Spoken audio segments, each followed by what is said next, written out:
Hello and welcome everybody this evening to Finding Voices Radio. We of course are Freedom Central, coming to you live from the Netherlands. The local time here is 7 p.m. on the 30th of September 2012. My name as always is Mel V and I'll be your host for the next few hours. And of course, dealing with all things technical and manning the chat forum is my wonderful beloved partner Richard. Welcome everybody to the show. For those of you who are new to our show, welcome, and please feel free to catch up on our previous work, which of course is all archived on our website, freedomcentral.info. Tonight is the last Sunday night of September, and as September is Child Abuse Awareness Month, I decided to dedicate the last show of September to the victims and survivors of child abuse. The group that I have joining us today are rather special. It's a couple of ladies who are folks who were strong in the movement, but unfortunately they've been shattered and dispersed, and there are many elements which have just scattered to the four winds. And I've been learning how many strong, committed groups have been broken up by the various co-opted elements of the truth movement, such as the Hollie Greig campaign, stroke hoax, and various charities that surround these sort of pseudo psyops type campaigns, such as Truth and Hope, which of course we will discuss tonight. Many of you may be aware that Freedom Central has often done shows where we expose the control opposition, and I discuss the evidence as well as take other people's studied opinions into account. All too often it is the people who are the most vulnerable who are affected by these self-invested elements of any justice campaign. And tonight we have a group of ladies, or should I say two of them, because not all of them could join us, who will be speaking to us about abuse, about their experiences and the neglect at the hands of not only the system, but those who profit off the false mantra of being helpers of these survivors and of the desperate, the suffering and the oppressed, when to be honest with you, they're quite the opposite.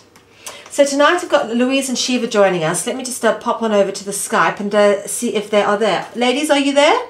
Yes. Hello, that's Louise. And yes. Hello, Sheva. All right, ladies. Your voices are both very distinctive, so I think you can just speak freely without having to say who you are when you want to speak up. Firstly, of course, you ladies contacted me. Sheva, you contacted me. I think let's start with the reasons why you did that.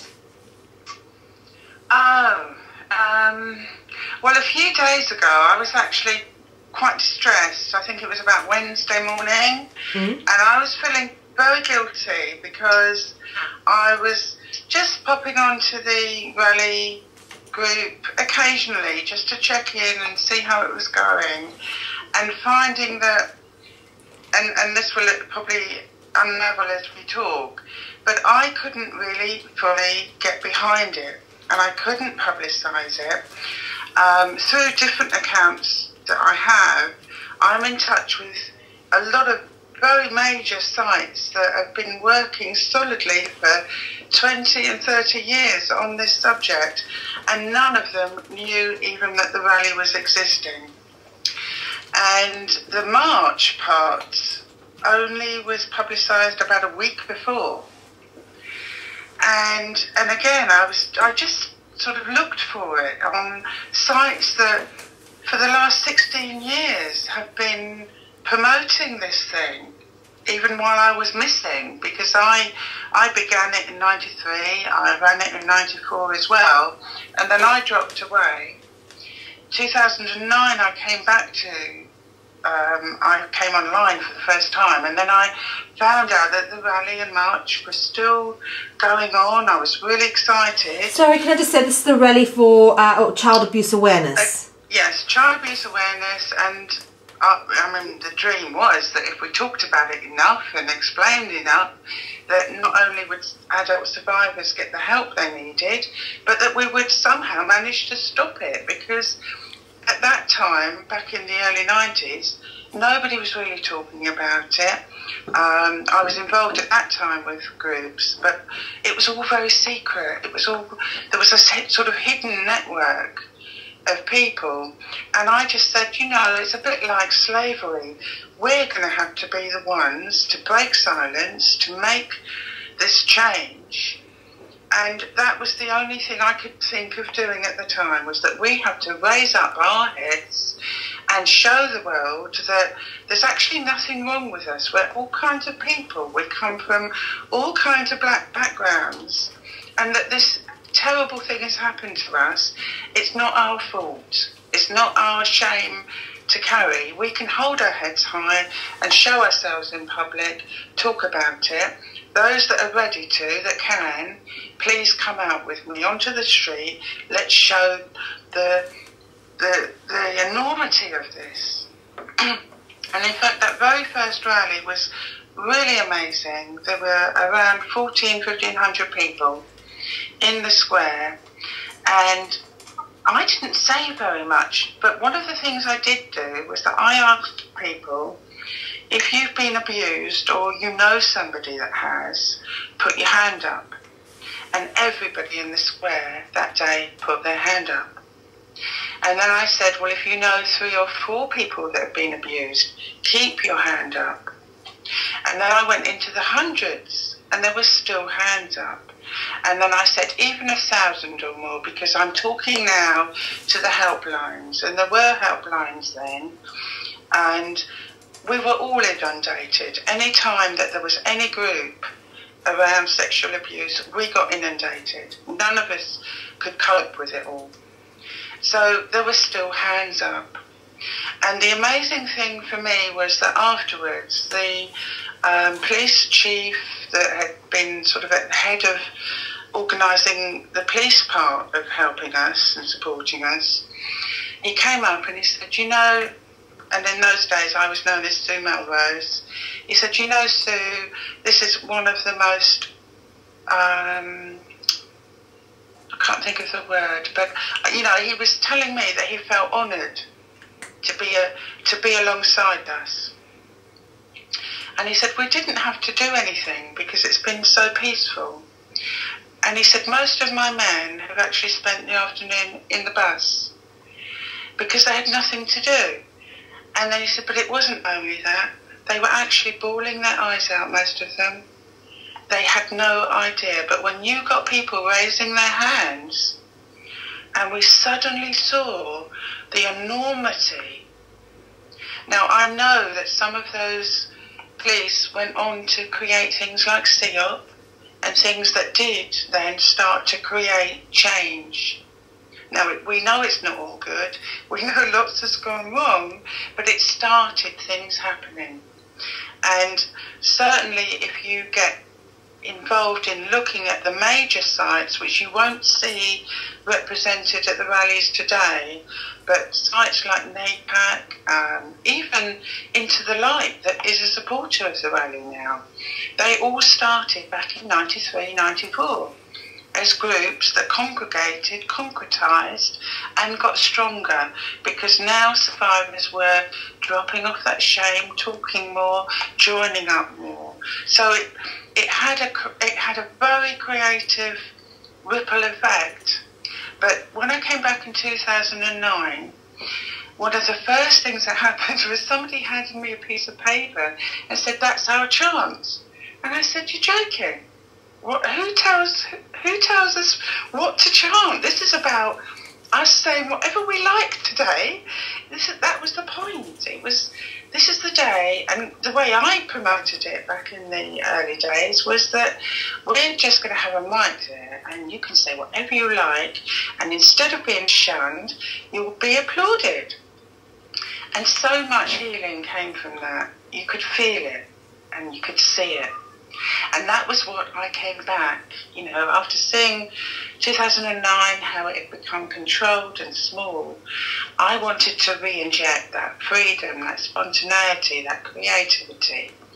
And in fact, that happened. There were hundreds of people there that had their poems ready, their songs ready, and they were just turned away because by that time, you know, it just progressed into that I was suddenly told that we've got speakers coming and we need half an hour for Brian Gerrish, we need half an hour for Robert Greene, we need half an hour for David Icke, and by the way, there's a healer coming to give a mass healing and that's going to take another half an hour.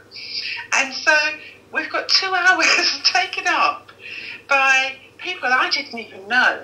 I knew of them vaguely, but I had a bit of a hands-off with all of them, that not sure, because I was already engaging with the deeper, and I would say the real, survivor movement.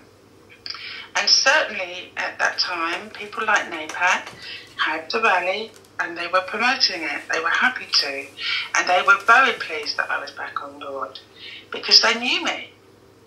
I'm running out of steam.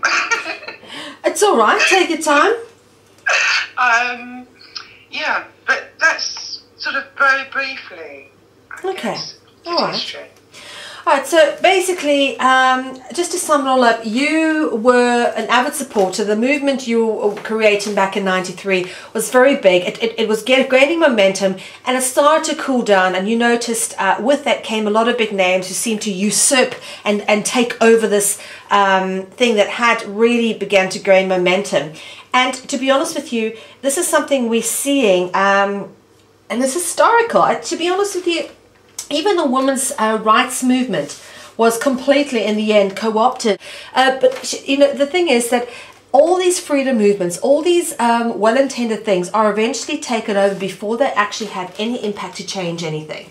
And this is how, I guess, you've come to know of my work, is because I've been exposing a lot of this co-opted information. Now, to the outside world who knows nothing about conspiracy, trying to explain to them the subtle layers of the controlled opposition, you know, it's the people who oppose what's going on, but actually they're controlled by the very people that they answer to.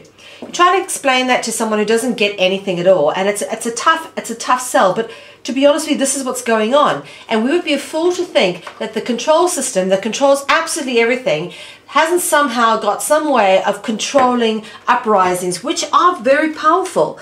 And particularly amongst people who have suffered, there is a passion and there is a motivation that you possibly, you know, it can absolutely start a revolution if it's not controlled and quelled. And I guess this is possibly where you have found yourself now.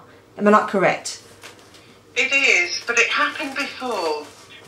Very quickly after the '93 rally, the whole thing was filmed by the BBC, and they were going to be making a documentary showing as much of the rally as they could, and they were very committed. The film crew were fantastic, and they were concerned. I mean, not everybody felt like they wanted to be filmed, so we worked it all out.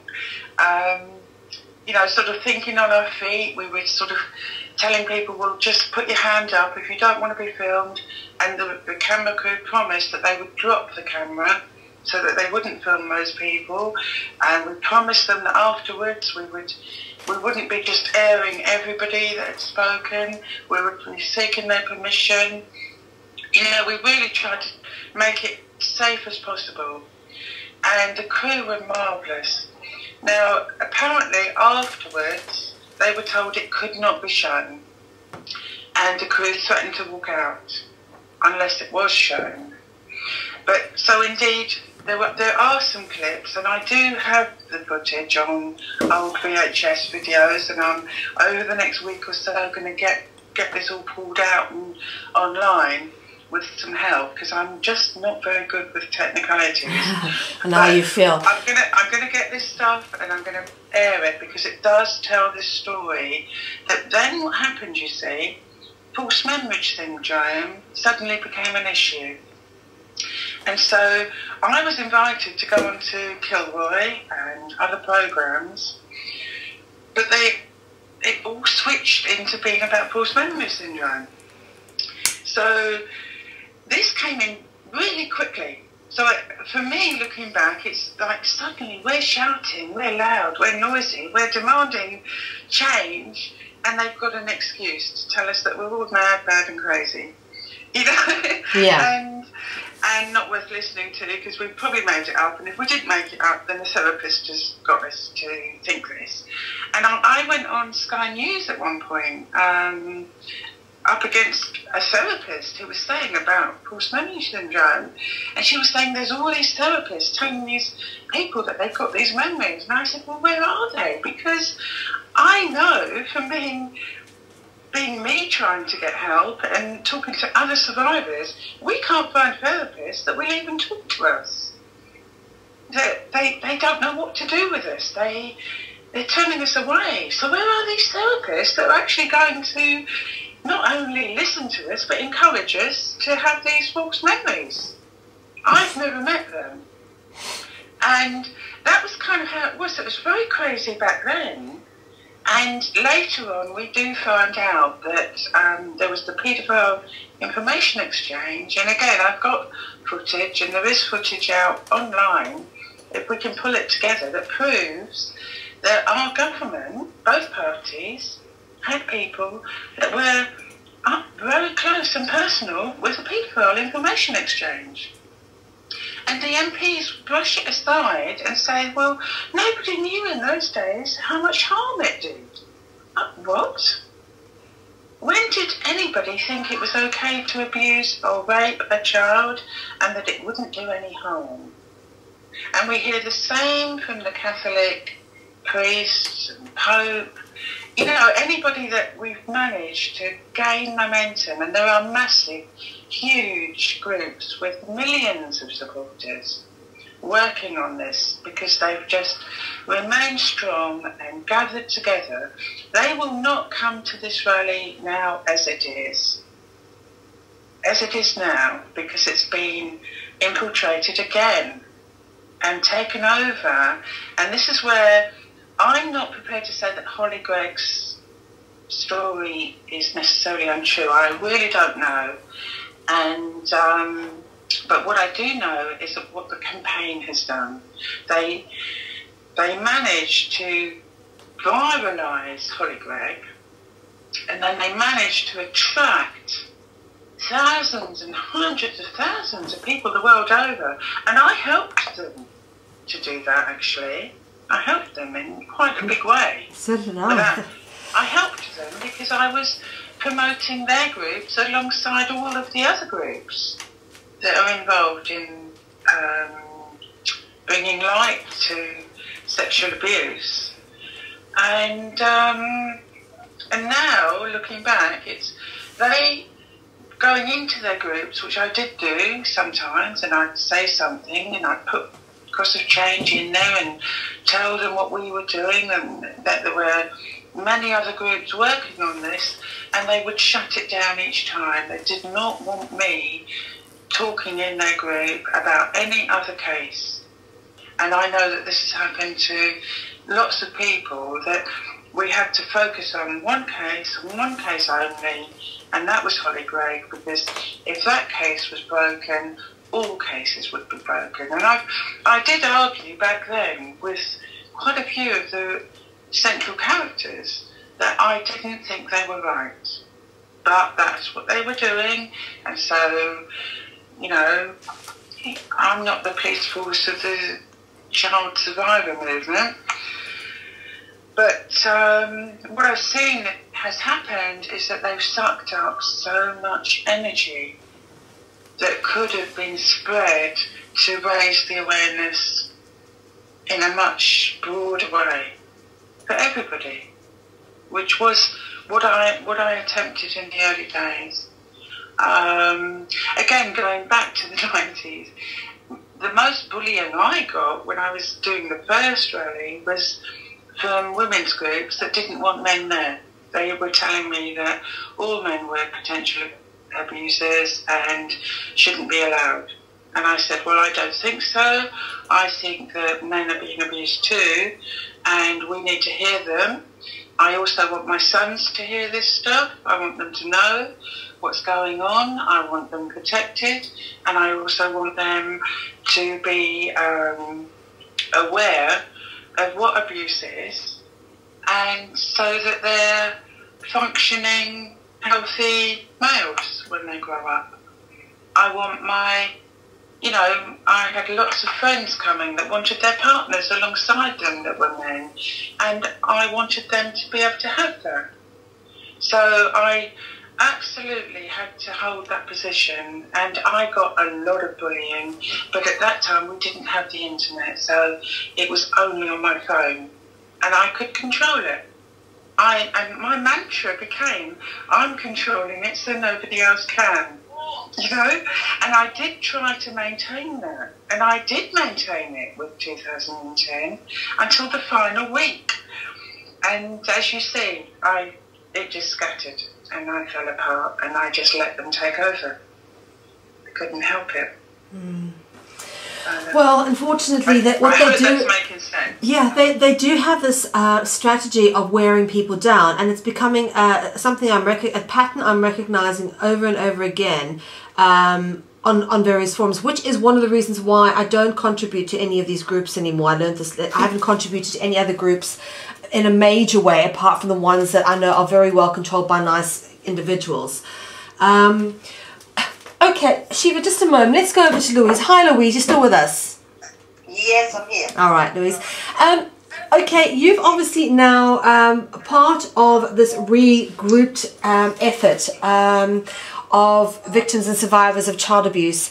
You've come along, obviously, to speak to us as well about some of the things you've experienced. First off, before we get into your personal experience, I wanted to ask you, having listened to what Sheva said and knowing obviously what we've spoken about, have you witnessed the similar thing with movements being co-opted and infiltrated?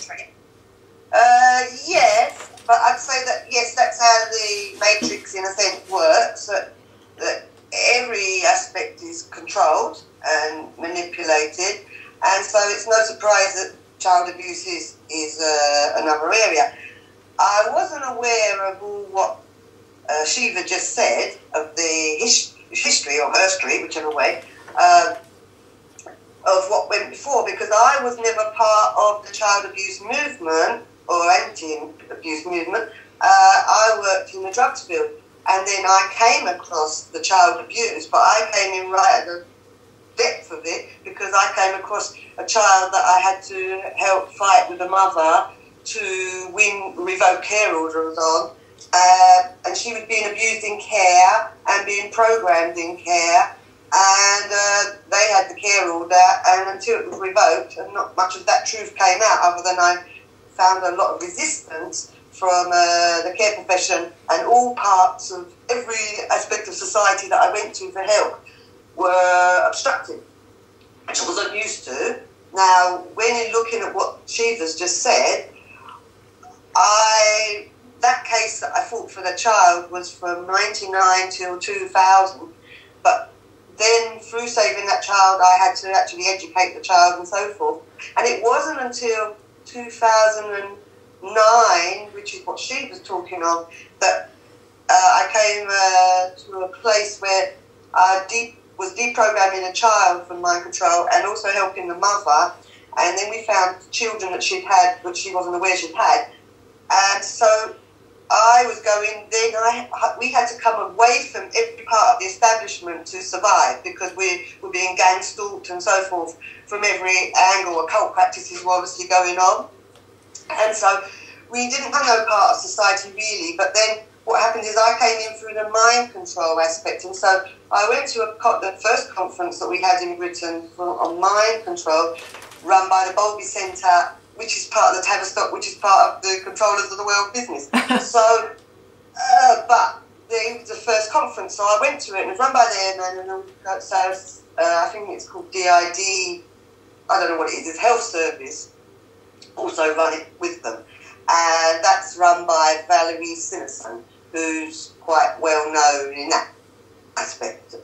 Anyway, I went there, and through finding the children, and they were in other countries, I had to look at or how could we bring in the daughter that wanted to come in? And we thought, well, if you can prove that she's your mother, then with DNA test we'd be all right. But seeing as I'd received so much resistance in the system, I knew that my testing of the child would be no use because they'd say I cheated. So I went and had to go and ask someone in the system. So after going to the conference on mind control and satanic ritual abuse that was held here in 2009, Britain, I assessed everyone there in my mind, and I thought, okay, well, I'm going to have to go to Valerie Simpson. So I went to her, and she was very welcoming and said she would help me, but she didn't actually help me. But that's another story, although it isn't. It's all part of the same big package. And basically, after that, the mother I was in a relationship with by this time, we'd been together for 10 years at that point, 2009. And so things started breaking down. And now, in retrospect, I think she was being accessed to break it down. But also, in the spring of 2010, which is very relevant because it was when they were trying their hardest to separate two of us, but we were tight. Emma, who runs Truth and Hope, approached me on Facebook. And I was on Facebook because that's where I was searching for the children of the mother, because that was how I found a way to find them. And it was when I found a child of hers that really sort of blew her mind, which all blew her mind, but this was really mind-blowing stuff. She didn't want to look no more, so I was left with, well, what shall I do with my time? Because I was very stuck, because she was doing all the deprogramming, I was looking after the children, so forth, so forth. So so I went online, and then all of a sudden I used to just search in Google mind control, and there wasn't much around then, really, in 2010. But at the beginning, there wasn't much. It's in recent years that it's all sort of escalated, and everyone's looking for butterflies. But back then, there wasn't much, and so in Facebook, because it was like, why do I want to be on Facebook then? It's all just everyone saying hello, honey, and I'm not on that tip. So I just typed in mind control and paedophiles, and I found a group that had been set up by Emma, who runs Truth and Hope, and it was something like the British Establishment, I don't know, Shiva will know the name of it, but I don't remember the name. So anyway, it was about the pedos in the British establishment, so I was so shocked to see it on Facebook where they all say hello, honey, and so I joined, and then I wrote, oh, thank you, Lord, for this group, you know, because I've never knew anyone in Britain that talked about mind control and all what I was aware of. So I was really grateful. But then some man who's friends with Margaret, oh golly, it's a minister, it's one of our, so out of the system, Margaret Hodges, I think she was a children's minister. So I checked this man, and he sent a private message saying, shut up about religion, that's the cause of all this. And then so I turned to my partner then, we were in conflict, but we weren't that day, and I said, the man's telling me shut up. And so she said, no, you don't shut up, but he'll tell you when to shut up, so I'll go tell him that. So I just went back to the group and said, some man's wrote me private to tell me to shut up. And he actually lived in the next borough to where we lived, in London. And as I say, was friends with Margaret Hodges. So the Truth and Hope, or Emma, came and said, no, you say what you want on the group, so I did. Well, then she wrote to me privately and said, hi, la, la, la, how do I know her name? I didn't know her name, I wrote but I'm dyslexic, so it had no R in it. So anyway, she telling me, her name is Emma Louise Clark, and that's my name, Louise Clark. So it's like, so she said, and you're born in you're Aquarian, if that's correct, if you're not lying. So I said, yeah, I am. So she said, so am I. Right, so I said, okay. So my partner at the time was like, don't trust her, because she's got a same name as you, never trust them situations, which, yes, these people play with names, it's all numerology and all that shit. So, anyway, but she seemed sincere. So she was saying, we're having a rally, I'm arranging a rally with someone who'd known it for 10, 15 years, something like that, and then that was Sheva. But I had met Sheva in that group, I think, or in Costa, I don't know, somehow I knew her too at that time, but nothing, it was all, I was an outsider. And then she was writing to me now in retrospect. She's writing saying, oh, come to the rally.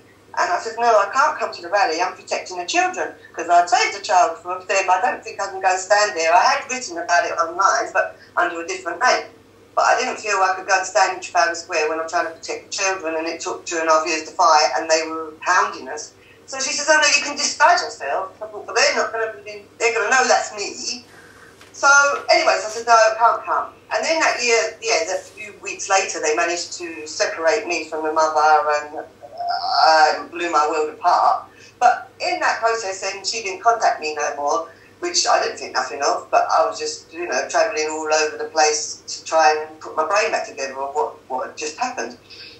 But she then, a week before the rally in 2010, even though I could have gone there because I no longer was protecting the children, I was in Wales, in the mountains, so she contacted me and said, oh, are you coming to the rally? So I said, well, no, I'm in the mountains. And so she told me, oh, Sheva, she changed in the last week. Why has she turned and changed? So she was spreading like, oh, Sheva's done wrong. So I said, oh, I don't know, maybe, she's switched daughter or something. I don't know. I'll try and see it from my world. So anyway, that was that. She'd now and then like, oh, where are you? But then as things progress, I see, no, she's being manipulated and used, and she could get all the blame, but I feel, no, it's not her to blame, someone's handling her from higher.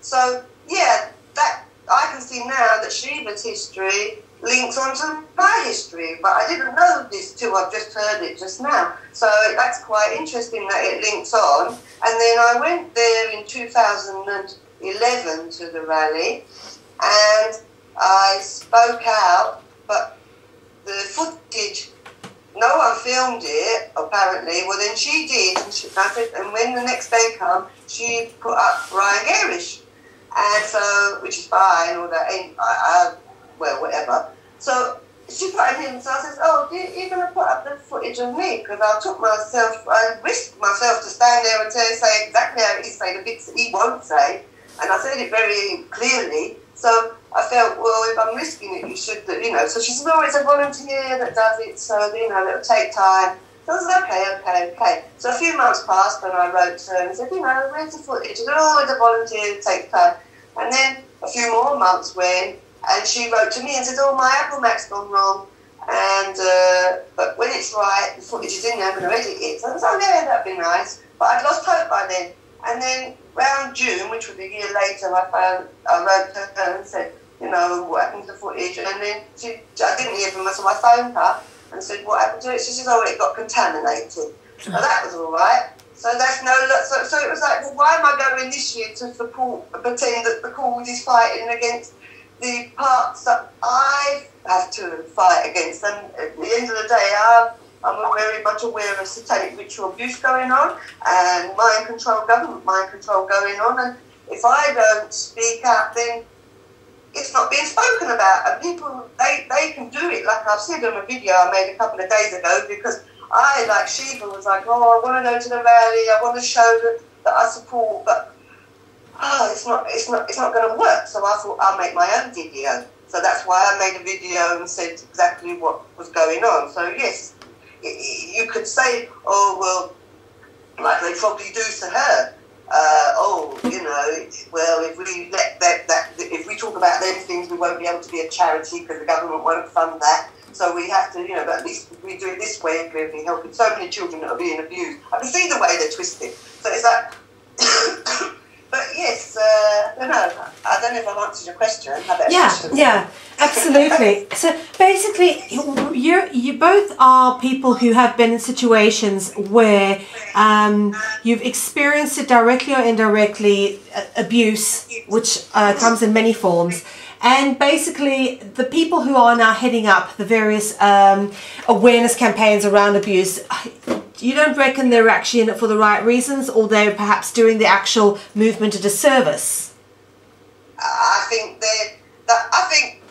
many. You see, this is where you get confused because, I'm not you confused. I get confused because their hearts look like they're in it, yeah. But it's like through experiencing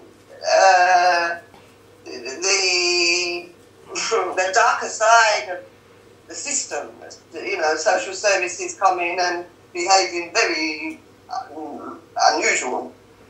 And from seeing that, you learn that these people can really, in the right order, can really fake sincerity very well.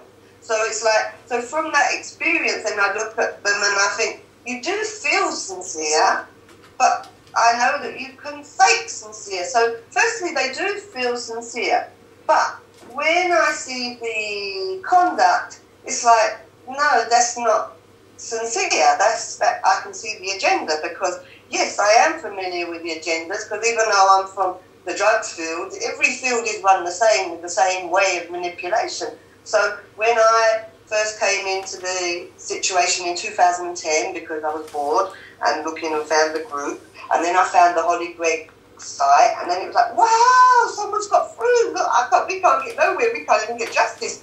And so I'd even told the child that I saved from them, like, oh, there's a child, and she said, she's saying exactly what you're saying and what's going on, and well, they can't say she's a liar because she's got Down syndrome, and so, the child, yeah, so we were like, yeah. So I was really supportive to the Hollie Greig campaign too, and was like, yes, do you know what I mean? Yes, I support it. Wow, you're saying what I know, so it was, I can see how all the little dots join together, really. So whether you're looking at the people, you say, then I think very much it's orchestrated. And I think whether they are handled or whether they are handlers, they're all handled by someone, whether it's, through many means we can handle other people. So it's like myself, I'm very outspoken, and I will say exactly what is, and that's how I am. And what I find on the internet is nearly everything that I say is hidden.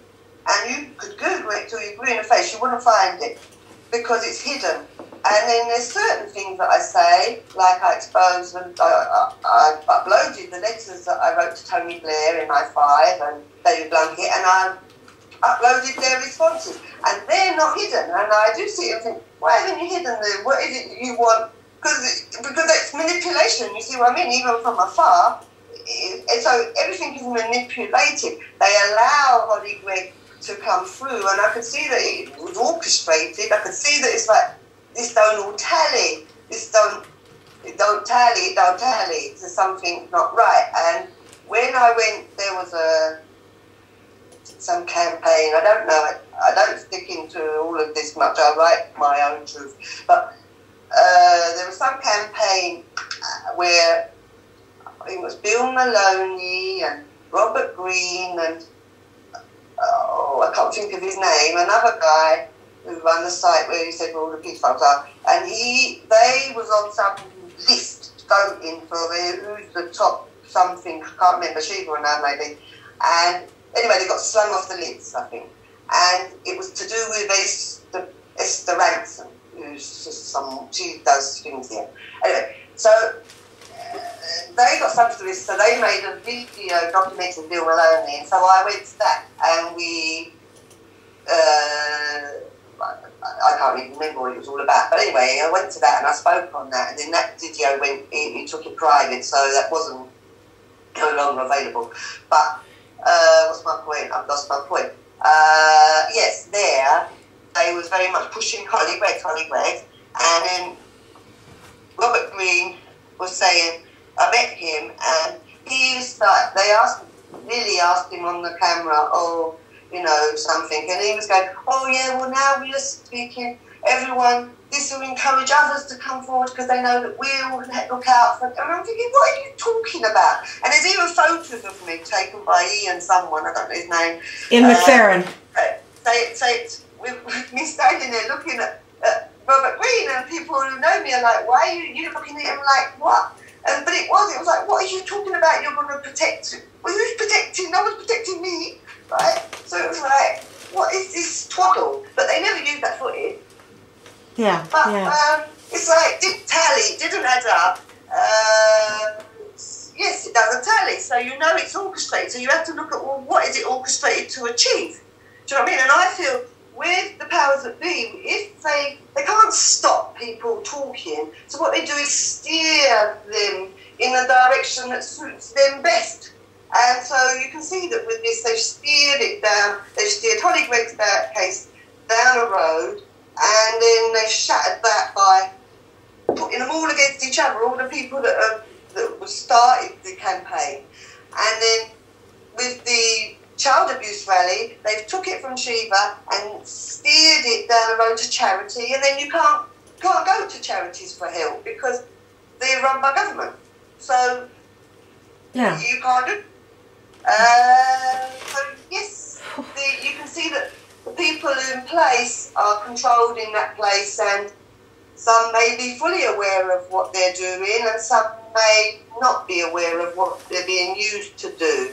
And that's what I see it as. And I sit there here to try and work out, oh, do you know what you're doing, or do you... But that's just me, but I don't know. You can never know that. Well, you can know if you get inside information, but I don't have inside information. I can't say I know. I can only sense and feel. But I know it's orchestrated. I can see that. It's clear. You can sort of predict the path that everything's going to go down. Absolutely.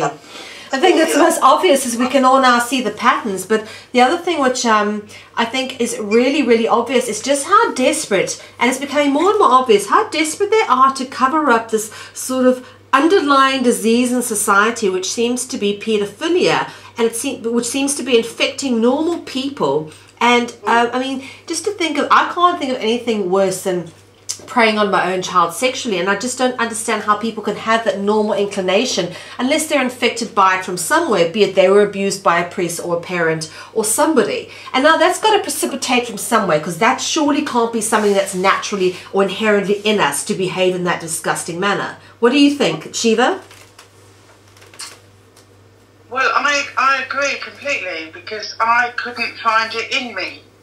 I've got 3 boys, and little boys, well, all my sons have gone through a phase where they are absolutely in love with me, and I've been tickling them, and I can remember my oldest boy actually putting my hand there, just in playfulness and total innocence. He may have been 3, but I moved it away. Yeah. And I tickled him somewhere else, because I know better. As he was older, even as a teen, sometimes he would like to sit and have me, give him a massage, or, stroke his back or something. But there were times when I might be sort of doing that for him. He'd be sitting in front of me and would be watching TV together, but there might be something on TV and it was becoming a little bit sexual, couple in bed or something, and I would just gently back off, because at that point I thought, he could get some kind of feeling from what he's seeing, and I don't want it attached to my touching him. Now, that's the opposite of how a paedophile operates. They would guide children down to that road and completely know what they're doing and take advantage. Just as I could see those signs and move back, they move forward. And paedophiles just have a different... I stopped asking why a long time ago. I can remember years of why are they like this? Why did this happen? And in the end, I just got sick of it, because we were all sitting in these tiny rooms in little cramped women's centres or wherever we could find to talk, and it was all so secret, and it was so, and I just said, look, hang on a minute, they're not going to break silence. No, there is this ceiling that we can't break through, and that's why I brought it onto the street. And as we were marching down Park Lane that day back in '93, which you can see on my wall, and it was humongous, it was noisy, it was no holds barred, and we had cars driving towards us, and men were going bright red, and you could see the rage in some of those drivers that were suddenly seeing our placards and our signs, but I didn't control that part. When I say I controlled it so nobody could, it was so that it was facilitated for everybody. So there were all kinds of signs, and I didn't necessarily agree with them all, or like them all. It didn't matter, because it wasn't about me, it was about all of us from wherever we were, telling our truth for once. And I'm just now looking at the first video I found of the rally. I posted it to you now. Yes, yeah. And while Lou's been talking, I've been watching it silently. So I'm not hearing the voices. But do you know what the first thing you see on the video? Robert Greene. Yeah. Then you see Hollie Greig. Google Hollie Greig. Well, I don't need to Google Hollie Greig. I think anybody that's in the child abuse groups on Facebook, we all know about Hollie Greig. We don't need to be educated about any more of it. Why is that the first one up? Yeah. I would rather hear from the stories we haven't heard yet. There are plenty of them out there, because I hear them all the time. And that was what I wanted to facilitate, all of those hidden stories that are still happening today. And I have been heartbroken to come back to it and to see it controlled. And then when I decided to take it back on and inject the energy, one of the people that had been involved told me that it was safe until I got back, because my friend posted all of their speeches after the 2009 rally, and she got attacked, she got threatened with legal action, and this was by Steve Bevan, who is, I think he runs SOSA, which is it seems to be a very good site. I can't really tell because it is for men, and I'm not a man, but it looks good, and I've certainly seen other survivors and other survivor groups that have said that they got a lot out of working with him. So there's clearly good stuff going on. But I guess, again, if you look at the side, he is involved with the establishment in that he gives training to social workers and the police. And he also goes, I'm pretty sure he goes into prisons and works with pedophiles, and that does bother me. Because what I've also found out, and I'm not sure we're going to have Miss say on tonight about Dr. Hibbert, but I can talk about some of that, because what I have found out is that there are a lot of these witnesses, expert witnesses, psychiatrists, labelling parents as unfit. Now, I'm not saying that all parents caught up in the social services and the family injustices going on are survivors. But what is definitely happening is that if you are a survivor of abuse and they know it, they will target you and they will label you unfit, and they will have one of these experts on your case who will absolutely muller you psychologically during a session that may last half an hour or an hour. And I've had this done to me. Some of the parents, they don't even meet them, and they have completely destroyed them as a parent based on the fact that they were abused, and they found labels like narcissism, Munchausen's by proxy, which has largely stopped now only because we started shouting about it. Lots of labels, borderline personality disorder, whatever it is, but you might abuse your child in the future. Future harm of emotional abuse is often the label that gets children taken from parents. And because I know that they're using NLP, while they're working. That's neurolinguistic programming.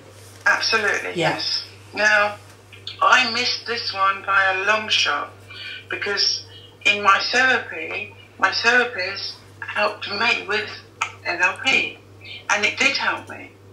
And I used it again to get myself walking when I'd been told I'd never stand again. So it's a powerful tool, but it's like everything, how it's used and the intention behind it. So I completely missed it, and looking back, I can see that it was used on me. And the reason I missed it is because I thought it was a positive thing. So I didn't see it coming when it was used badly. But I've witnessed now many, many parents having this happen. And Masay, which it's unfortunate she can't get on tonight, but maybe another time, because she's got so much to say. And when we look at this one expert, Dr. Hibbett, on her case, and you hear stories like he sent a young mother out in a car, and she had to pretend that her car broke down and she had a flat tyre. She had to do it when the child was hungry, so that the child would be screaming in the car, and she had to decide whether to fix her tyre or feed the child. But she was told under no circumstances to feed the child. Now, she ended up being labelled as an unfit mother. And I reckon no matter what she did, she would have been labelled as that. He set her up. So, but what is that about? This is a psychiatrist. This is somebody, he was paid £6,000 a week for each family he had on his books.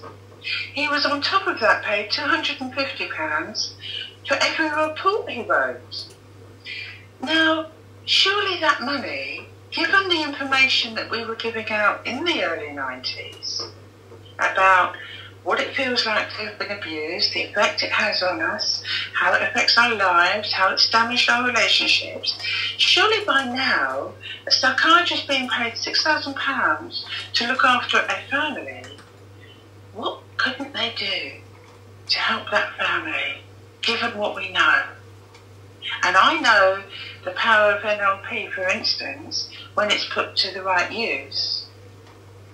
Why aren't they doing that instead? So this is how, as I've come back and I've sort of looked and found and uncovered what's going on now, and given the history I've talked about with the forced memory syndrome kicking in straight after, 93, 94, 95, until we dispelled that myth, we're still catching up. It's as if we opened up and we told the world how awful child abuse can be and affect us all, and they've turned around and used that knowledge against us, and every tool that we found that could help us seems to also have been turned around on us. And none of that's really flourishing and growing as knowledge within the movement as I see it now today, looking at that rally where Robert Greene and Hollie Greig are the focus. It's all being channeled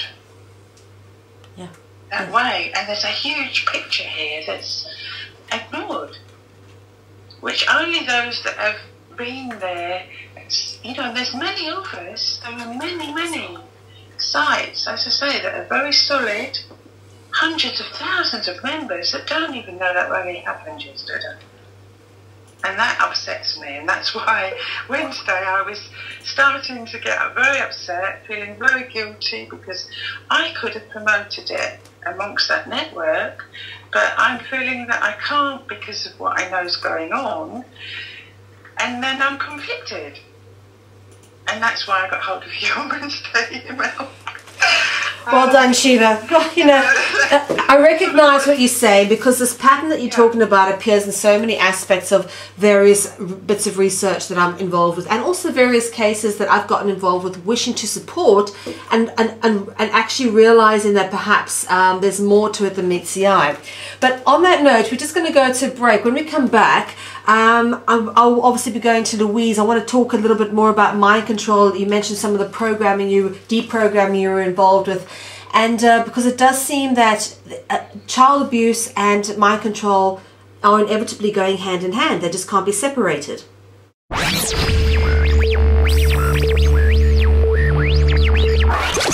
All right, everybody, and we are back for the second part of our show tonight, which focuses on the opinions and aspects being put forward by the victims and survivors of child abuse who are not being represented by the supposed people raising awareness about these issues. Now, for those of you who've just joined us, welcome to Freedom Central's weekly broadcast on Finding Voices Radio. And for those of you who were with us before the break, you will of course remember we were joined by Sheva and Louise, who have been talking to us about various aspects that they've observed through their dealings with various awareness campaigns around the victims and survivors movements. Now, Louise, you mentioned earlier on that obviously you've been involved in deprogramming someone who was being abused in social services and being programmed.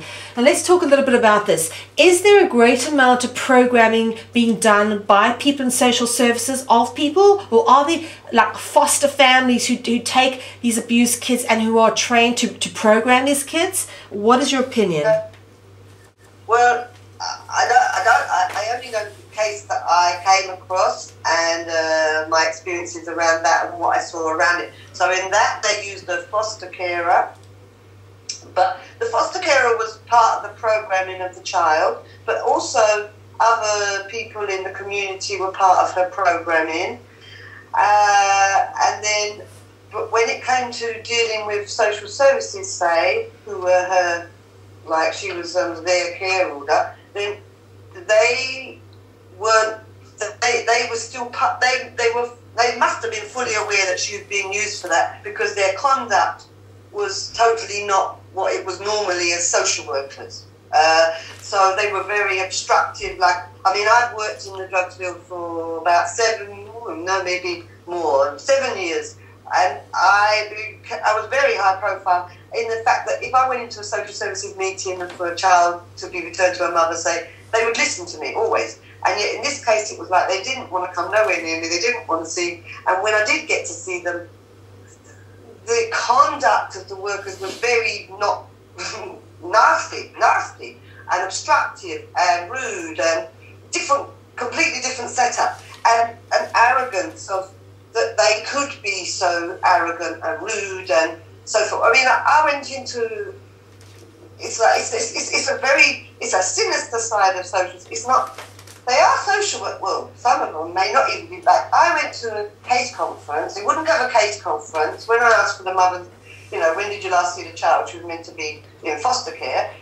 She said, oh, no, they won't arrange for it. And I said, where's the case conference, when she first came to me? And she said, no, they don't have case conferences. I said, no, they have to have case conferences. This is how it runs.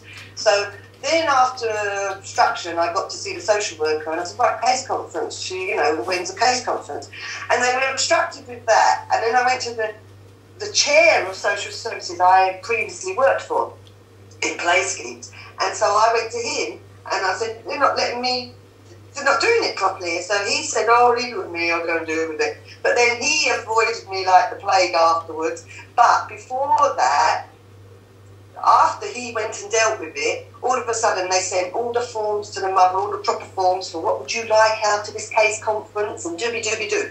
And we went to that, and everyone tried to behave normal, like they normally would in a normal case conference, except when we came in, one woman, it was an African woman, and she was really big and quite ugly and older. And the thing is, it doesn't matter if she was like that, but what happened is when we introduced ourselves, she introduced herself as someone who was a manager for one of the teams, the social services in that borough. But I'd previously met that manager at a drugs rehab, so when she said her name, which is a very distinct name, I was like, you're not her. I know her. She don't look like you, and she's like, looks like West Indian descent, she's slim, she's fit, she's young. You're not her. So I was like, you're not her. And then everyone in the room looked at me as if like, how dare you say that? And it was like, but I can't pretend that you're her, because you're not. And then she went, oh, I've changed my hair. I was oh. So I thought, say no more, because I'm trying to help my client here. But it's that. So it's like, well, she weren't her. And then from then on, she'd come to the case conferences and think, hello, Louise, remember me? Yeah. But it's like, so the social services and the system, the workers are, I feel, knowing what system they're working for and what agenda they're working for. Whether they take part in the programming, I don't know. Although what I do know is when we got the child back and the mother put her in the nursery, the local nursery, but then the paedophiles that used to abuse the child called themselves the daddies and told the child that she had to call them the daddies. So when she put in the nursery, the child said the daddies were outside and used to say hello. But, well, it was all, we didn't know. She'd just been returned and she was only 3, and so she wasn't eloquent with her speech. So anyway, she said loads of things happened at the nursery that she had to take her out of the nursery. They cut her hair and her nails, which was either to use for some sort of occult magic or was to make one triggered into thinking about occult magic, but that's what it's used for. But they denied it to her hair. I've lost my point now, but what was the question again, sorry? Sorry, Louise, we were talking about programming, and let's get back onto the actual whole programming aspect. Is this going on? You said you only can talk from the experience of the case that you're involved with, but it seems like that there is a much deeper level, perhaps intelligence-based programming, subliminally or overtly, that is somehow intertwined with social services, from what you're saying. Okay, then yes, because they're all part. See, when I deal with this case, I've never seen anything like it in my life. So I'd worked with one way, and then all of a sudden, the mother came to me as a drug user, asked for help, asked her to get her child back, and then I witnessed all this obstruction and then strange behaviour. So it's like, what the hell is going on? I don't know this. So I spent years, and then that was to stop me. I believed it was all orchestrated to give me something to do so I wouldn't be running a drug service that was opposed to the way that they wanted drug services to run.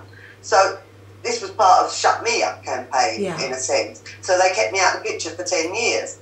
Now, in that, then through learning, it was, no one's come along and said, oh, that mind control going on there, the child was returned, she behaved very odd. And it was like, what the hell is going on here? All strange things, all gang stalking going on, and all different things happening that's like out of my perception of how the world ran. and so it was like making sense of it. And then in the end, I came across mind control, and it was like when I read Kathy O'Brien's book, and it was like, oh, this makes sense. This looks, because I was looking for answers. So it was like, oh, this makes sense. Well, then in that process, I applied it to the child and was like, right, I don't think you're doing this nastiness because you'd be nasty all of a sudden, and it'd be like, why? I don't know. She don't know, and it'd be like, what do you mean you don't know? You know why you do. Tell me the truth, and it'd be like, I don't know. So it's like, okay, you don't need to be nasty, la la la la. Now with that, then I learned, oh, this is called generational stuff. This is generational abuse, and the way I understood it was government go to generational abuse in families, and then they say, well, we caught you in the act, we caught you doing what you're doing. You either let us use your children for government programming, or we deal with you all for being Nazis. So families buckled, that's how I understand it. So seeing that it was a generational thing, and to cause the disassociation, you need to have it genetically, a way of coping with trauma.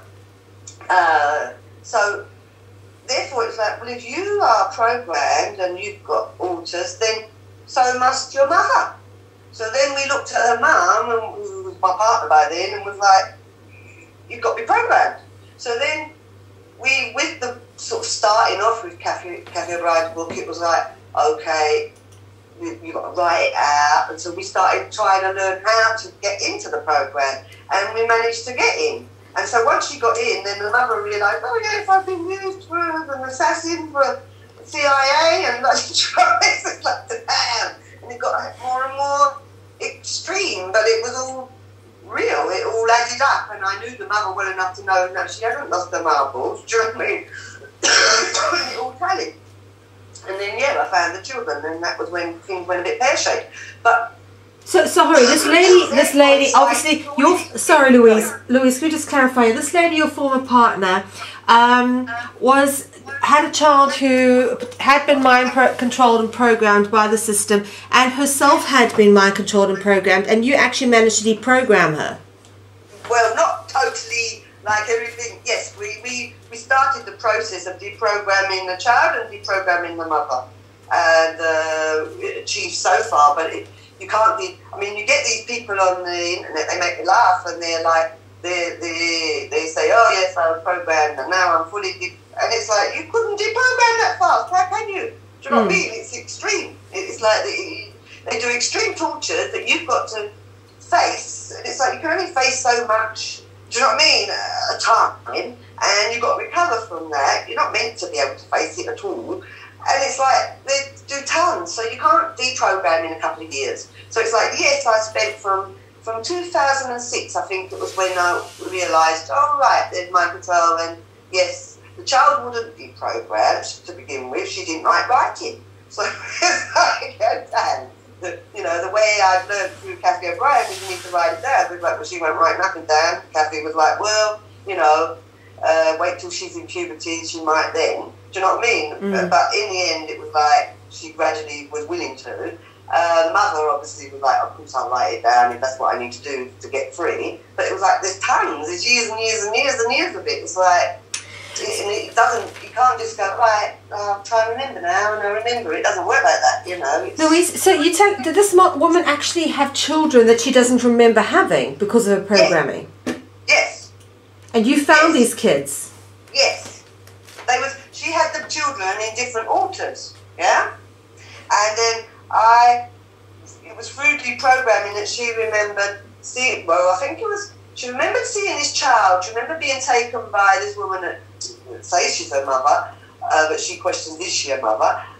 So she says that she used to see this child in St. Lucia on a hill, and she really liked the child, and the mother would go, oh, you like that child, don't you? And she'd be like, yes, I do. And then in the end they stopped. You can't see her no more because you too like the child. Well, then it was through sort of, then she remembered something else, I can't remember, about a birth. And so then it was like, it all came to a point when I was like, maybe that child on the hill was yours. Do you know what I mean? So she was like, that's true, she looked like me, really. She looked like me, and she had a way, and she'd remembered her. So I started looking for that child, but then I found other children that she's a singer, the mother. So she had an album cover that was in black and white, and it had a certain facial expression on it. Anyway, through me being using ways to find the children, I narrowed it down, and I made friends with this woman in St. Lucia, and looked in her friends, and there was a picture of a guy, and the guy was, it was a black and white picture, and he was doing exactly the same pose, and he looked just like the mother. And she was just like, who's he? Friend him. And then it was like, oh, his surname was the same as her ex-boyfriend, blah, blah, blah, blah, blah. So it's like, this escalated that I started joining them all together and finding them all over the shop. But she didn't remember in a normal self, the person I knew didn't remember having all these children, and she had them really, really young. So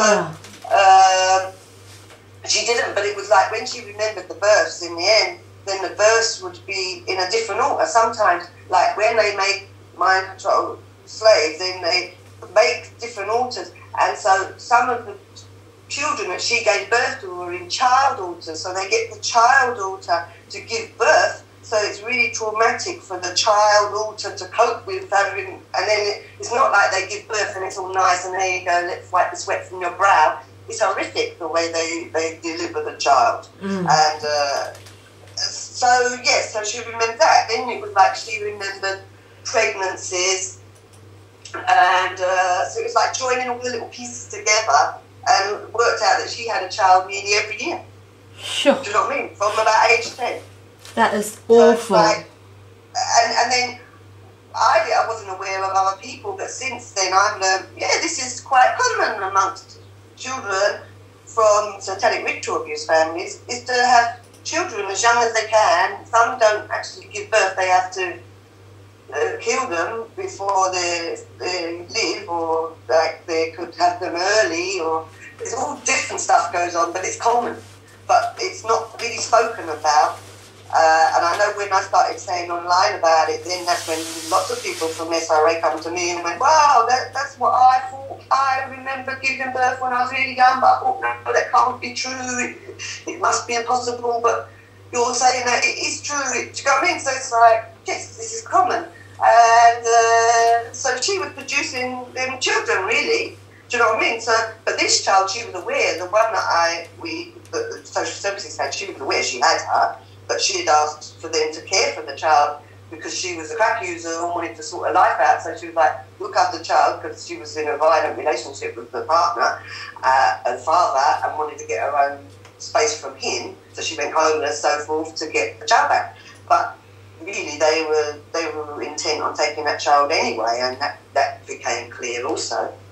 Yeah. So yes, it's like the system, there's people in the system, within the system, that are all part of this whole packaging, if you got me, because it's not just like, oh, government does it in a very clinical way of programming. They do stuff in a clinical way, but they also do things, they're also in bringing satanic ritual abuse or just occult practices.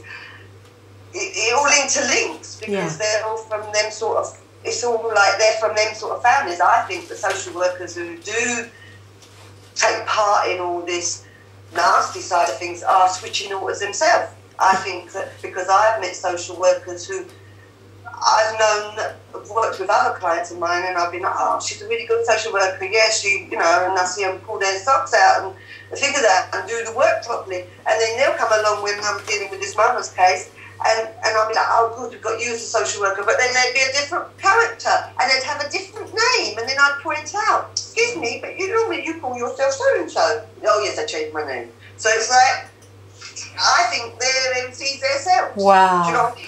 That's interesting. Therefore, it's like earlier you were saying, oh, why do people do all this abuse? And it is, when you look at how much abuse goes on, sexual abuse, it's like, well, sick, it's so sick. But I think, yes, the amount of the population that are involved in satanic ritual abuse, we've got no idea the size of, because people ain't aware that they're involved in it. Do you know what I mean? They're just in another altar. That's a whole, do you know what I mean? It's like, they don't know that that's what they're taking part of. I mean, the social workers that come and take the children, surely they do know what they're doing. I do sit there and do you realise you switch? Do you know what I mean? I don't know. I believe they do.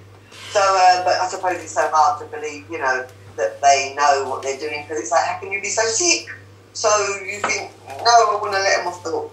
Yeah. But it's like, no, the world are, even more nastier. So... But Louise, you've really seen quite a bit then. Sheva, just coming back to you, because I know we've left you hanging for a bit there.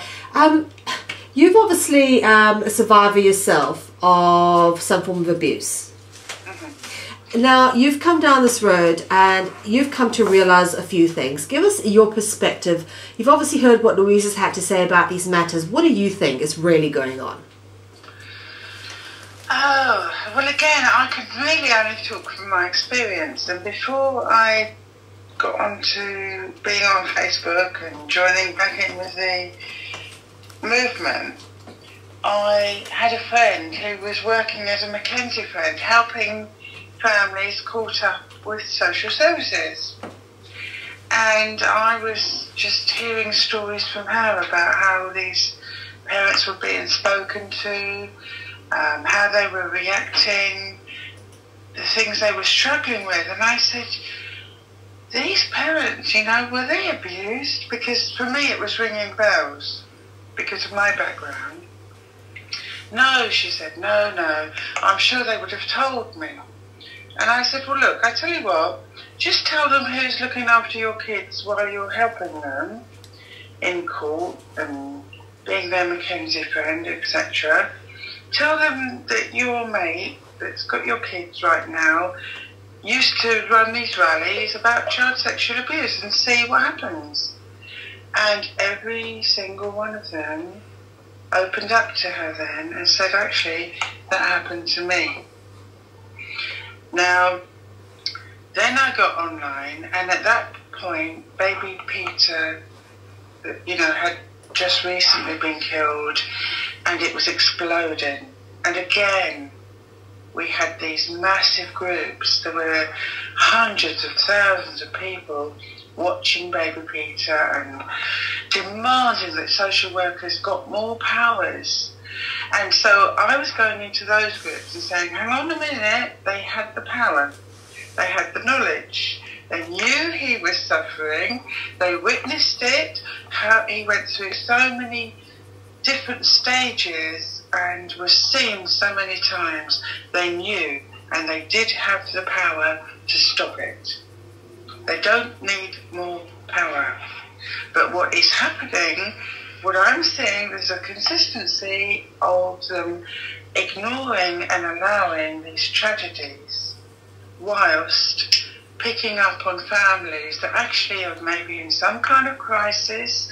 Maybe there are drink and drugs involved, maybe there are some things that we might not approve of, but clearly they need some help and support, and maybe some workshops and maybe some nurturing and, you know, stuff like that, which these thousands of pounds that they spend on the experts that I was talking about earlier, I'm sure I would put that money to better use. Yeah, so, indeed. This is kind of how I came back into it. So I was talking to people like Erin that will appear on another show. She's just not well tonight. But in the early days, she even accused me at one point, I think, of being a social worker, because I was talking to all these groups and I was trying to get them to make sense of this. But I was also going into the family justice groups because I'd also by then been targeted by social services. And as that was happening, and as the meetings were happening, and as the social workers were talking to me, and it was unravelling me, I still at that point was strong enough to fall back on the tools I'd learned in therapy so that I could get my rage, because I promise you, they engage your rage. they have the way of hitting those buttons. And anyway, if somebody threatens your child, it will hit the primal rage button. On top of that, they stress you out, and I've seen it done purposely, because I got involved in some groups because they told me to. I was around a lot of parents, and I watched them purposely stress them to see what they'd do next. Now, I don't think that's the way to treat somebody in trauma. And previous to doing the rally, by then I'd trained in holistic massage, and I was working with survivors, introducing safe touch, counselling, running groups. And so we were so gentle with people and so aware of how to be with traumatised people. And this was the opposite. So this was why social services couldn't really get me, because I could throw things in their face. And in fact, the final time when the social worker was in my house, I put that rally video that has now been lost on my TV. And I put the sound down, but there was me up in Trafalgar Square talking about child sexual abuse in 93, 94, and the social worker didn't know. Now, why didn't she know? Was my point. But she said, what's that? You know, what's going on there? And I said, well, that's this thing I did years ago. But from that point onwards, they backed off. They did it with, and I've got all the paperwork, and I will be revealing it because it's funny. It's really funny. Because they make sure they still make me look so bad and themselves look so good. But this is what happened. They knew that I was going to highlight them. Whatever they did next, they'd better watch out, because I was not going to be gagged. And so, you know, I've got sort of many sides of this where I've been through it, I've witnessed it, and as they were doing this work on me, and it was working.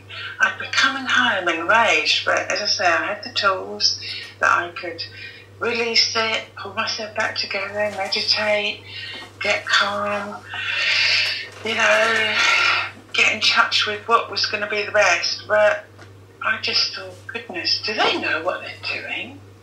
They can't know what they're doing. And all of the things that, I mean, Louise, it's almost like we're trying to still puzzle it all out, because this is how it gets you. You get confused. You think, they can't possibly know that they're doing this to us. Surely not. But they do. I've come to the conclusion that they absolutely do. And I don't mean the social workers on the ground. I think they are puppets. They've been trained. They've been trained in certain ways of using NLP, but it's all for punitive reasons. It's to catch the parent out. You watch out where her eyes move to see if she's lying. You know, well, when you've got a parent that may have got into some kind of bother and suddenly social services are around, and you know that you've got to protect your child from them, you might lie. You know, you might. It's not inhumane to think that.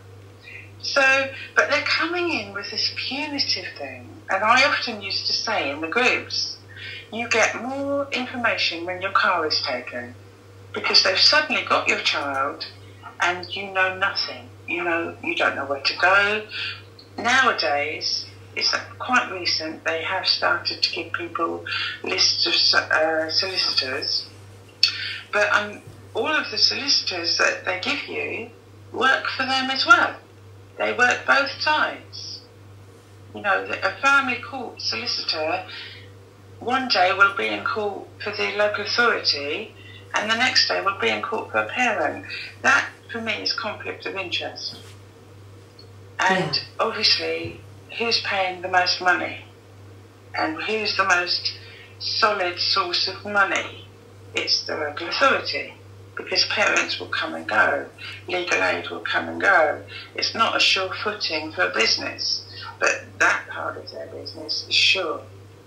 And I've even noticed that. I had a solicitor on my case 3 or 4 years ago who the social services were terrified of this woman, absolutely terrified. I only had to mention that I might phone her and they would do whatever I wanted. When it came back around onto me another time, same solicitor is now playing and dancing to their tune. Same person, but she's now dancing to their tune. So I still managed to unravel them and win and all the rest of it, because I know how to. And that's now that I'm safe to, because my son's safe.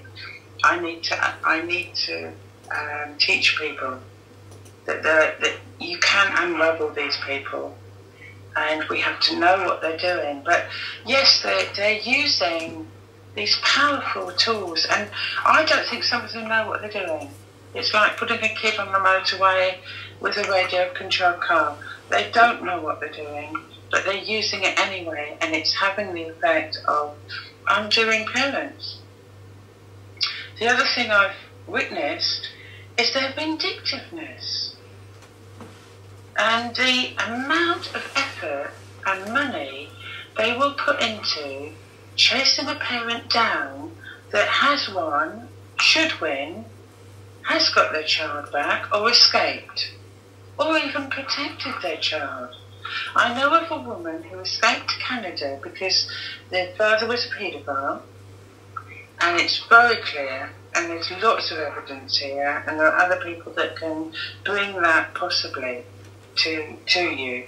But all I can say is British social services invested in chasing that mother down all the way to Canada, all the money that would have cost to bring her back and crucify her. And that's one case of many. And these are the kind of cases that are not being spoken about, because Hollie Greig, in my view, is a false flag and taking up the whole arena. That's just one. I know so many people. There's a family right now where they escaped to Spain to have their baby. The baby was born in Spain. The Tim Yeo, the speech I've put on the playlist we've got, he's speaking about this case. Now, they have their child safely, but there's no work there.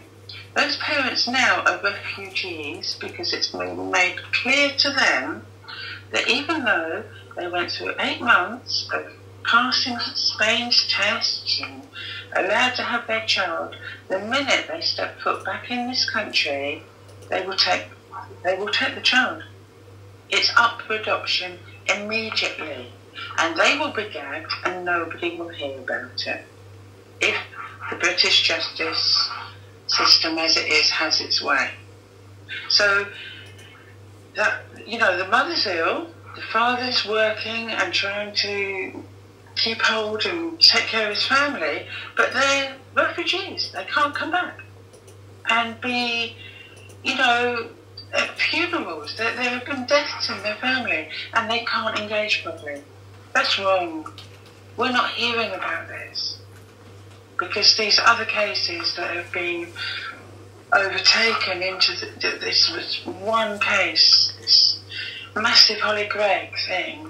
It's overshadowed everybody, and there are so many cases that I know that are just as revealing of skullduggery. For instance, the one I'm talking about where the mother escaped to Canada, the prosecutor on that case, once they started getting some heavyweight help, the prosecutor was found hung off a bridge in the Freemasonry.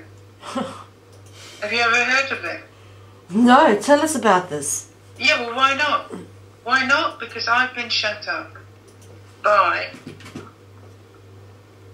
the current organisers.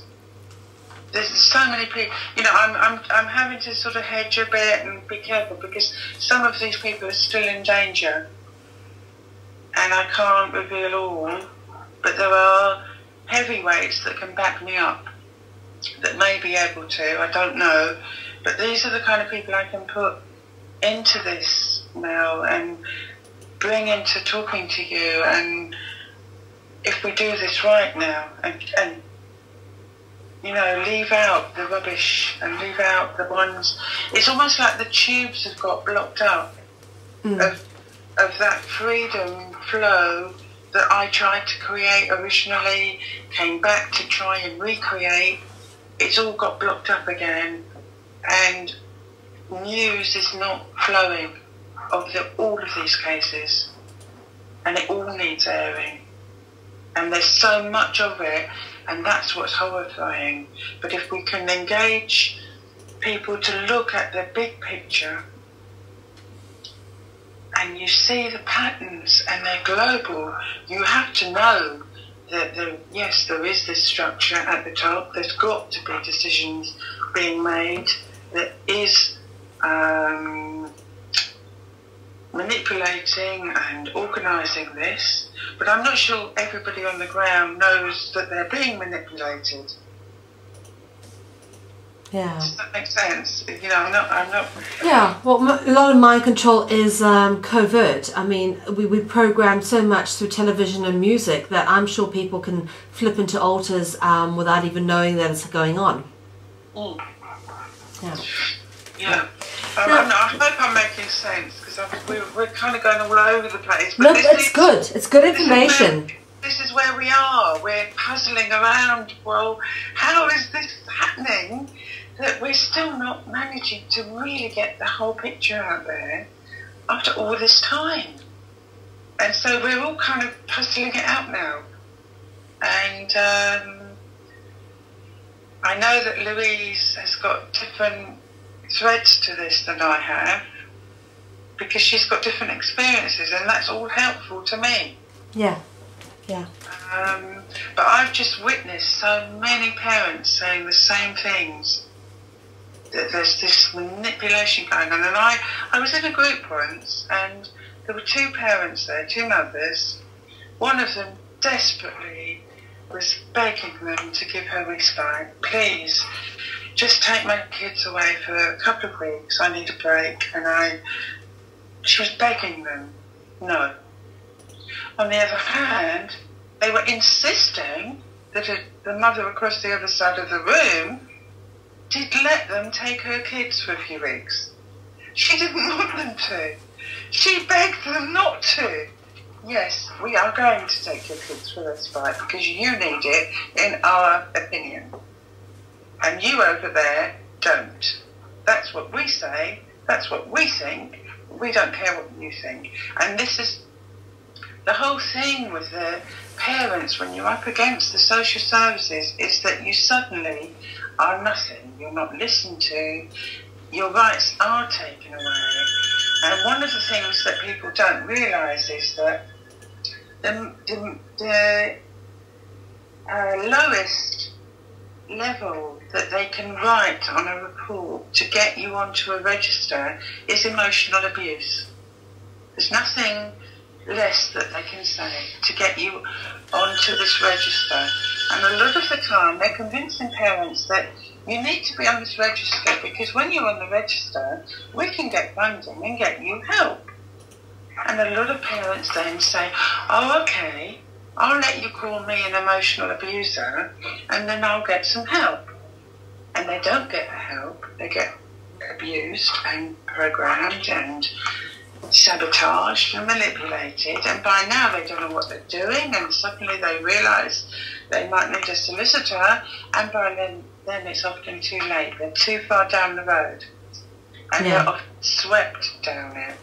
And people don't know this, they don't understand, because by then if you're labelled, you want to register, you must have done something, otherwise you wouldn't be here.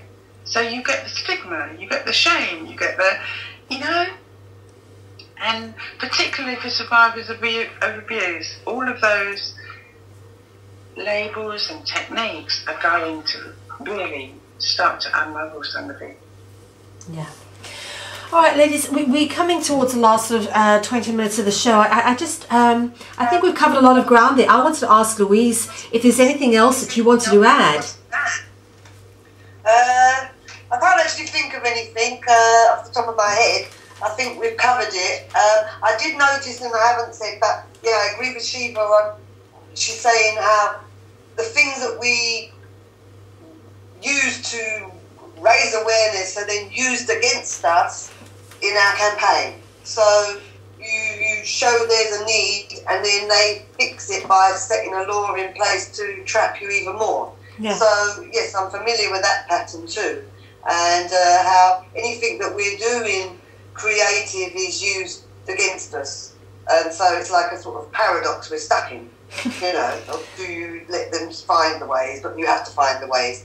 To a certain extent, I think even the case that I took on, it's like we won and everyone else doesn't win. So it was like, how did we win? How did we revoke a care order? And even though we did do it through sheer hard work and wit, and the thing is, I had to work through like a little rack with a million little puzzles to work out how to beat them, how to get the child back, how to get social services off of her mother's back. And it's like I can guess now that all the loopholes that I found, and I always find loopholes, it's as if I'm programmed to find them, I bet you every loophole I found they've now filled in. And so it's like, yes, you feel that I'm aware of what she's saying, and I say, yes, it's very much used by them. So it's like, yes, show us the way you're going to do it, and then we won't be doing it, you won't be doing it that way anymore. So that's what I'm aware of, yes. There's a lot of manipulation going on there. It's really just, it's so obvious. Because the thing is, they're going to, I know their belief system is, from a Masonic point of view, is they see it as, look, energy's in the world, and energy can be used for good or bad. And it's no good using someone with good energy and trying to say, like me, I've got good energy. So it's no good trying to get me to do bad, because you're not going to get very far. But if you can use my energy that I use for good, for your benefit, then albeit it's like I specialised, I've worked in crack, and when I worked with crack users for the system, I was given everything I needed to become as knowledgeable as I could on the topic, and everything was provided. And for a long while I was asked to write the book on how to get off, and I never did, so they squashed me and I wasn't able to work anymore. And then I felt, no, I need to write it for the users. And the day that I said I was ready for publishing, that's when they destroyed my whole life and stole the book. And so you think, well, why do they want a book on how to get off crack? And it's like, they don't want the world to have it because you can't find it that easy online, but they've got it because I believe then they can take everything of my knowledge that I've given from my heart up to the users, and they can reverse it, and therefore they know how to keep someone on crack. So yes, there's that element that is used to manipulate from all angles. It's like they control all angles. Like yesterday, I think at the rally, I saw written somewhere the EDL or something. I'm not very good, but there's some fighting for British and anti-Muslim rubbish, right? But you know that they're funding behind it, and you know they're funding behind the rally yesterday, and they put them on at the same day, so they'll conflict. And it's like, no, it's all manipulation. Do you know what I mean? And they have to infiltrate every service, whether it's for good or for bad. They need to infiltrate to be in control. And when I set up my service for drug users, I wouldn't allow them to infiltrate, which is why they tried with money. They tried to offer me volunteers. I refused everything. So then that's when they sent me the mother that was mind controlled, obviously, and the case of return the child, and it was like fight like anything to get the child back, which I had to give up my whole career and everything to win that case. And of course I had to choose, do I care for the child or my career? So it was like, well, I better, follow my heart. So I helped the child. But it's like, it's all as if they utilise me in a sense to watch and learn where I'd find the loophole. And I found them all, but I bet you they're not there now. Yeah, absolutely. Sheva, anything you would like to add before we close off? Just one thing. Recently, Mother has been described by her psychiatrist, expert witness, as an infomaniac. A what, sorry? An infomaniac. Oh, yes, okay. Okay. Now, in fact, in some ways, we have similar histories. My psychiatric expert witness described me as a prudish woman who probably didn't like certain aspects of, and I won't go into detail, but he went into detail in my court report. What's that got to do with parenting? Anyway, but we, over the coming weeks, we'll be able to get some more of this together and out there in a more concrete way. But so tactics they use. Yeah. Interesting stuff, ladies. I think, it's been quite an intense show. We're going to end it there for tonight. And I just want to say to both of you, thank you very much for being brave enough to come forward and speak about this. And we will talk more. And obviously, we hope to encourage more victims and survivors with stories. Particularly, I'm interested in hearing about anything to do with regards to cultic, satanic ritual abuse, or for that matter, obvious examples of where the system has failed, as you guys have been discussing this evening, because this is something to me that is needs to be exposed, particularly when you've got supposed people trying to help us, like the Hollie Greig movement. And really, it's not doing us any benefit, and it quite provably is. I've gone through all the information. It's a hoax. It's not. There's just too many things. There's too many things that cannot be overlooked in that case, and that is the reality. And for anybody out there who's still doubting it, we have done a full report on the Hollie Greig case and the hoax that it is. You're welcome to check out that interview on our website. But it's been mentioned quite a few times tonight, and it's important that you guys understand exactly the implications of this particular case, because it has usurped the attention and the energy from so many people all around the world, whilst good people have had their cases ignored. And I think on that note, ladies, I'm going to thank you both very much for joining us tonight, and we will speak to you both again very soon. Okay. Thanks for having me. All right, Louise, Sheva, take care. Have a good evening. I'll speak to you both soon. Okay. Thank you. Cheers. Bye.